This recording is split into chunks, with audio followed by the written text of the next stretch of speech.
In a grand, opulent restaurant, a waitress found herself the target of a wealthy millionaire's cruel amusement. With nothing but arrogance in his gaze and a grand piano at his disposal, he sought to humiliate her in front of the entire room. But what he didn't expect was that she carried a gift one that would turn the tables in a way no one saw coming. As her fingers touched the keys, silence fell, egos crumbled, and an unforgettable moment unfolded. You won't believe how a simple act of talent changed everything. It was a warm Friday evening, and the low hum of conversation filled the air at Bellamy's, an upscale restaurant nestled in the heart of Raleigh, North Carolina. The clinking of crystal glasses, the soft shuffle of servers, and the smooth strains of jazz drifting from a corner piano blended into an atmosphere of quiet luxury. Abigail Carter, a 24-year-old waitress with a reserved demeanor and an undeniable spark in her eyes, moved gracefully between tables, balancing plates and pleasantries. To most patrons, she was just another uniformed face in the crowd. But inside, she carried aspirations far beyond the grandeur of the dining room surrounding her. Music was Abigail's true calling. Since childhood, the piano had been her sanctuary, a place where she could pour out every joy, every sorrow, every unspoken thought. But dreams don't cover rent. Long shifts at Bellamy's were a necessity, a stepping stone toward the New York Conservatory of Music, where she longed to study. Few people knew about her talent, except for the restaurant staff, who had occasionally caught her sneaking a few stolen moments at the old upright piano in the back room during her breaks. That night, as the dinner rush began to settle, the door swung open, and in walked Nathaniel Grayson. Instantly recognizable, the wealthy entrepreneur commanded attention the moment he stepped inside. Flanked by a few equally polished associates, he carried himself with the effortless confidence of a man accustomed to owning any room he entered. Nathaniel was notorious known for his sharp tongue and love of theatrics. His presence alone made even the most seasoned staff stand a little taller, move a little faster. Abigail's co-workers exchanged subtle glances. He was a guest no one wanted to serve. But to Abigail, he was just another table, another order, another name in a long night's work. Or so she thought. As Nathaniel scanned the restaurant, his gaze landed on Abigail. Something about her made him pause, just for a moment. Then came the smirk. Abigail felt the weight of the stare, but chose to ignore it, focusing instead on refilling water glasses and clearing plates. Tonight, however, was not going to be just another night. But Nathaniel wasn't done with her. He had already decided Abigail Carter was going to be his entertainment for the night. She didn't know it yet, but he did. Abigail had grown up in a small town in South Carolina, a place where dreams of grandeur felt as distant as the stars. Her mother, a single parent and a tireless nurse, worked double shifts just to keep food on the table for Abigail and her younger siblings. Life wasn't easy, but through the struggles, there was always music.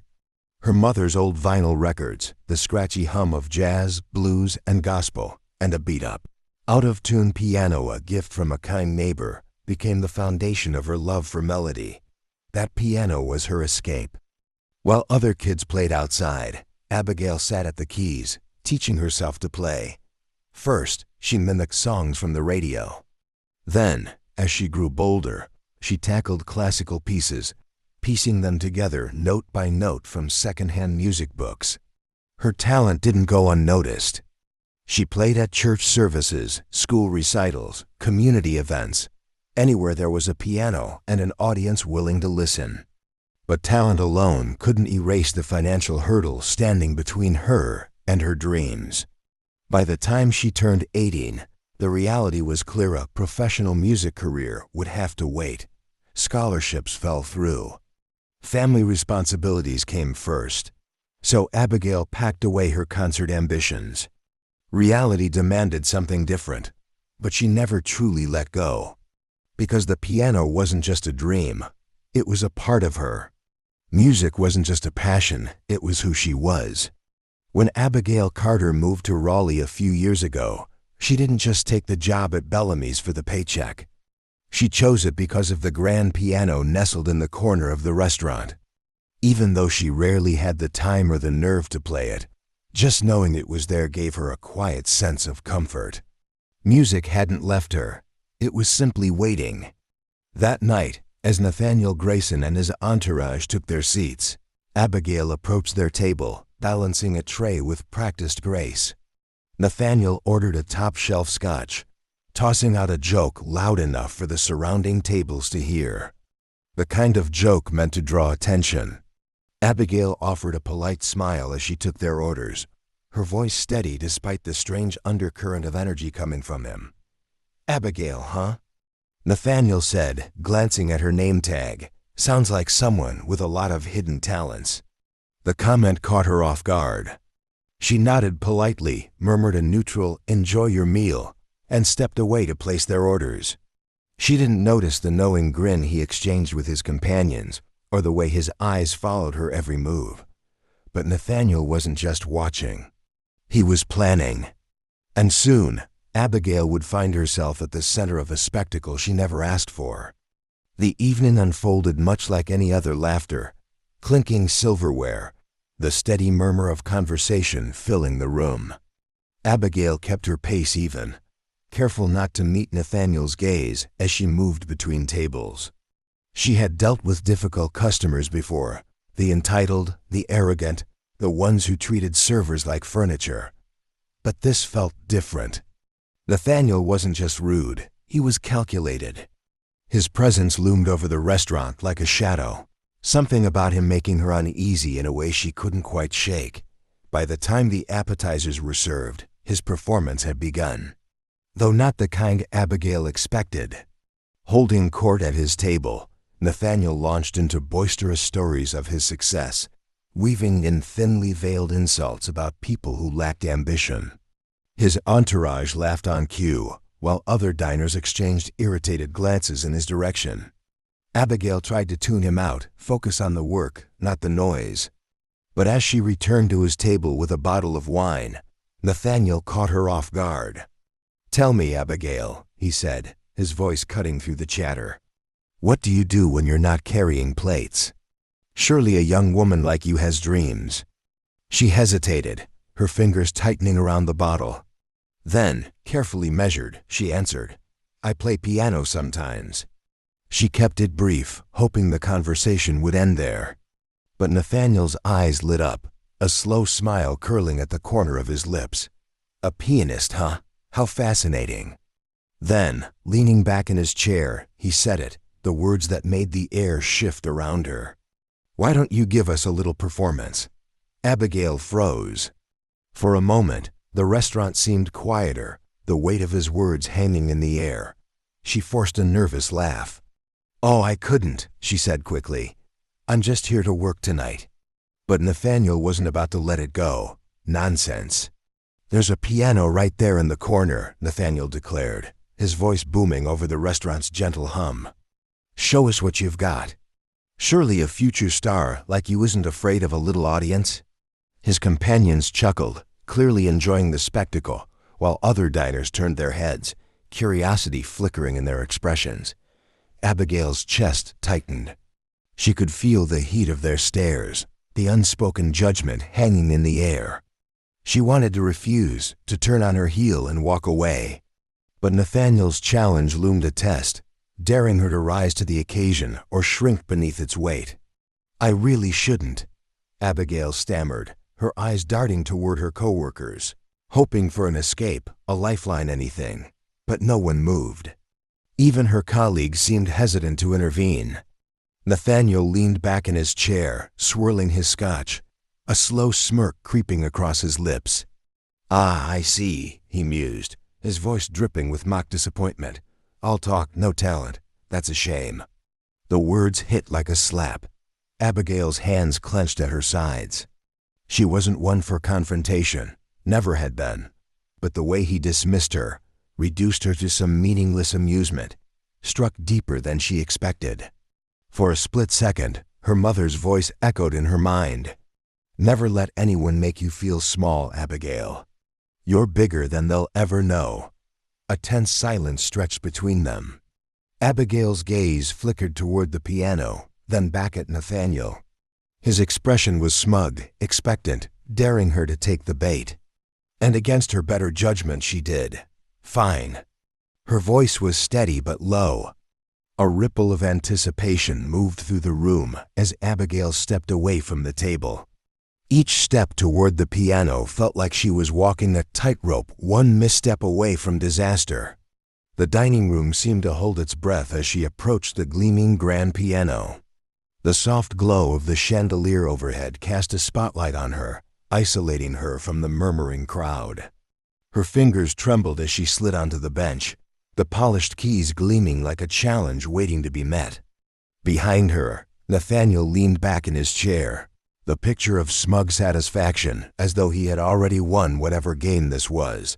He thought he was in control. But Abigail Carter was about to rewrite the script. She closed her eyes for a brief moment, steadying her breath, forcing her racing heart to slow. The pounding in her chest was so loud she could barely think. This wasn't a church recital or a cozy community gathering where friendly faces beamed with encouragement. This was different. This was hostile. But there was no turning back now. She placed her hands on the keys, feeling their cool, polished surface beneath her fingertips. The first notes were soft, hesitant, almost fragile. A few diners shifted in their seats. Someone coughed in the back of the room. She ignored them. Her focus sharpened, drowning out the restaurant, drowning out Nathaniel Grayson's smirk, drowning out everything but the music. She chose a piece she knew by heart, a soulful rendition of Clair de Lune by Debussy. The melody spilled into the room, weaving through the air like a thread delicate, but unyielding. And then, something shifted.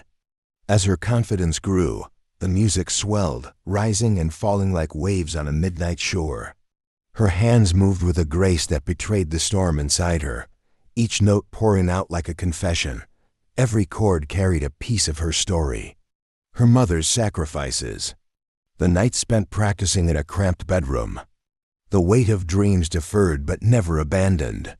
And one by one, the diners fell silent. Even Nathaniel, who had been whispering to his companions, waiting for her to fumble, went quiet. She didn't need to look at him to feel the shift in the room. The mocking energy had vanished, replaced by something else, something heavier. Maybe it was awe, maybe it was humility. But Abigail didn't care. For the first time in years, she wasn't a waitress. She wasn't a struggling dreamer, scraping by. She was simply herself. An artist. Her fingers danced across the keys, drawing out emotions so raw, so vivid, they seemed to hang in the air like smoke. And then, the final note. A lingering resonance, stretching across the silence. Abigail sat frozen, her hands still resting on the keys, unsure of what would come next. Then, as if released from a spell, the restaurant erupted into applause. The sound was thunderous, reverberating off the walls, wrapping around her like warmth she hadn't expected. Some diners stood, clapping with a fervor that sent tears to her eyes. Her co-workers, who had been watching from the sidelines, joined in, their faces glowing with pride. Nathaniel, however, remained seated. The smirk was gone. In its place, an expression Abigail couldn't quite decipher, part shock, part discomfort. Slowly, almost begrudgingly, he raised his hands and clapped. The sound was hollow, a mere echo compared to the thunderous applause around him. But even his half-hearted approval couldn't overshadow what had just happened, because Abigail had won. She had reclaimed her voice, and no amount of condescension could take that away. As the applause began to fade, the room seemed to exhale, a collective release of breath no one realized they were holding. Abigail Carter slowly stood, her knees still trembling, but her back straight. She glanced around, and for the first time that evening, she truly saw the people watching her, not as spectators, but as witnesses. Their expressions had shifted. Where before there had been curiosity, indifference, maybe even doubt, now there was something else: admiration, respect, and maybe, just maybe, a hint of awe. She didn't look at Nathaniel Grayson right away. Instead, she turned to the diners who had clapped the loudest, giving them a small, polite nod. A faint smile curved at her lips, not pride, but relief. Relief that she hadn't let fear silence her. But then, as if drawn by some unseen force, her gaze finally shifted to Nathaniel. He was still seated, his hands clasped in front of him on the table. The confident smirk he had worn so brazenly earlier? Gone. In its place was a carefully neutral expression, too composed, too measured, as though he was caught between admitting his misstep or doubling down on his arrogance. Finally, after a beat too long, Nathaniel spoke. Well, his voice cut through the fragile silence that still clung to the room, louder than necessary, as if to reassert control. That was unexpected. He chuckled, but there was no swagger in it, no easy confidence. I suppose talent really does come from the most surprising places. The words landed like a dull thud. His companions exchanged awkward glances, unsure whether to laugh or remain silent. Abigail tilted her head slightly, studying him. His words were meant to be an olive branch, but they were hollow, weighed down by the simple truth. He couldn't fully own this moment. She had won, and he knew it. Thank you. Her voice was steady, deliberate. No warmth, no hostility, just finality. She wasn't about to let him pull her back into the smallness he had tried to impose. Her performance had spoken louder than any rebuttal ever could. Nathaniel cleared his throat, shifting in his seat, suddenly uncomfortable under the weight of the room's collective gaze. Nathaniel gestured toward a passing waiter, signaling for another drink, a flimsy attempt to regain his composure. "You've got quite a gift," he said finally, the words edged with something that almost sounded like reluctance. Abigail nodded once, her gaze unwavering.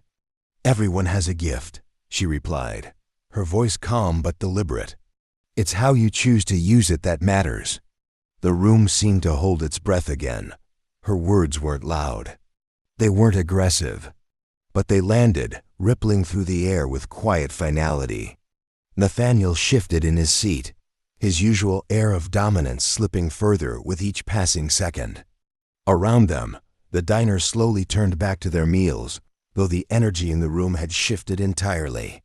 Where there had once been the quiet hum of privilege and pretense, now there was something richer, a shared understanding, perhaps even respect. Not just for a waitress who could play the piano, but for a woman who had just reminded everyone of the power of authenticity. Nathaniel wasn't just humiliated.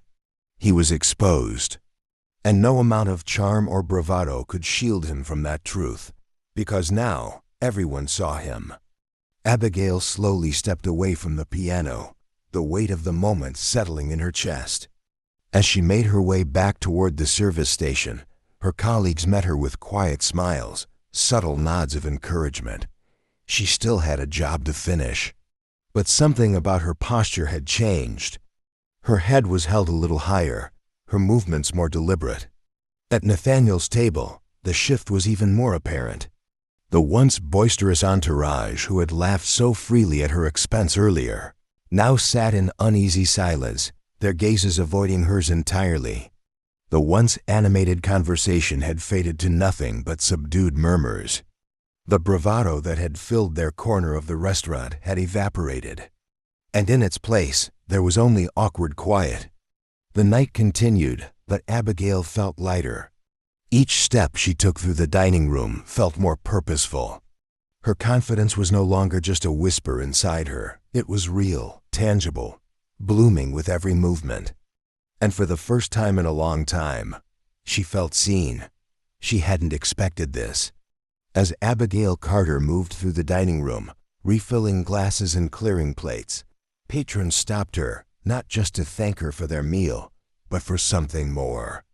"You're incredible," an older woman murmured as Abigail set down a coffee cup in front of her.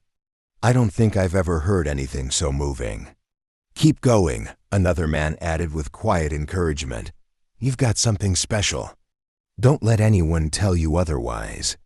Abigail accepted their words with humble gratitude, offering small nods and soft thank yous. These weren't just compliments, they were validations. of every hour she had practiced, of every sacrifice her mother had made, of every moment she had doubted herself only to keep going anyway. This was what she had worked for.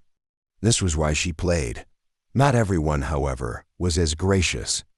As Abigail approached Nathaniel Grayson's table to deliver the check, he looked up at her, his expression caught between annoyance and reluctant admiration. "You've made your point," he muttered, his tone clipped. "No need to rub it in." Abigail paused, meeting his gaze directly. And then, with the same quiet confidence that had carried her through the night, she said, "It was never about proving anything to you." A beat of silence. "I just wanted to play." Nathaniel had no response. He fidgeted with his drink, his once commanding presence reduced to an awkward shuffle. The power dynamic had shifted completely, and everyone at the table knew it. As Nathaniel scrawled his signature onto the bill, one of his companions, a younger man with a softer demeanor, looked up at Abigail and said, "You were amazing, truly." The sincerity in his voice caught her off guard. For a brief moment, she saw something unexpected, a flicker of humanity in a group she had written off as shallow and self-important. Abigail offered him a small smile. "Thank you." And then she walked away. The night ended quietly, no grand exit. No booming laughter or spectacle. Nathaniel and his group slipped out of the restaurant in hushed retreat, their usual aura of dominance replaced by something smaller, humbler. Abigail watched them go, feeling neither triumph nor bitterness, because she wasn't thinking about Nathaniel anymore. Her mind was already on the next step. That night, her tips were unusually generous enough to cover rent and still leave a little extra. Enough for the piano lessons she had been postponing for far too long. As she locked up and stepped into the cool night air, she inhaled deeply, letting the crisp breeze fill her lungs. For the first time in years, she felt something she had almost forgotten. Certainty. She wasn't just a waitress. She wasn't just a dreamer. She was an artist. And nothing, not mocking words, not financial struggles, not fear could take that away from her. Later that night, Abigail sat on the worn wooden bench in her small apartment, her fingers gliding over the keys of her old, upright piano. The sound wasn't as crisp or rich as the grand piano at Bellamy's. But it didn't matter, because for the first time in a long time, her dreams felt closer than ever. But it didn't matter. The music came from her heart, just as it always had. That night, something shifted within her. Not just a moment of triumph, but a realization. Her talent wasn't something she needed to hide. It wasn't something she needed to justify. It was hers. And that was enough. In the days that followed, the events at Bellamy's became something of a local story. Patrons who had witnessed her performance shared the tale, and word began to spread. And then, a few days later, the call came. A man who had been dining that night, a music producer visiting from Nashville. He wasn't offering fame or fortune, but he was offering something else a chance to record a demo, a step toward something she had only dared to dream of. Abigail said yes, not because she thought it would change her life overnight, but because it felt like a door opening. And this time, she wasn't afraid to walk through it. For years, fear and doubt had whispered lies into her mind. "You're not good enough. Your dreams are too big." But now she saw the truth. Her resilience and authenticity were her greatest strengths. The night with Nathaniel Grayson wasn't just a humiliating spectacle turned victory. It was a reminder of the power of integrity. Because Nathaniel, for all his wealth and bravado, had nothing that could diminish her. Nothing. He represented every voice of doubt she had ever faced. And she had silenced him, with nothing but the purity of her craft. To anyone watching her that night, she was just a waitress who could play the piano. But Abigail Carter knew better. She was an artist, and now the world was finally listening. Abigail Carter's story leaves us with one undeniable truth. Your worth is yours to define. The world is full of people like Nathaniel Grayson, those who tear others down to make themselves feel stronger. But real strength? It comes from knowing who you are and refusing to shrink for anyone. It comes from letting your passion speak louder than their doubt. As Abigail closed the piano lid, her fingers resting on the worn wood, a quiet smile crossed her lips. Her journey was far from over, but for the first time, it felt like it had truly begun. And now, what about you? What dream have you been keeping in the shadows, waiting for the right moment? Don't wait for someone like Nathaniel to challenge you. Take your first step now. If Abigail's story moved you, subscribe for more stories of resilience and triumph. Because next time, your story might be the one we tell.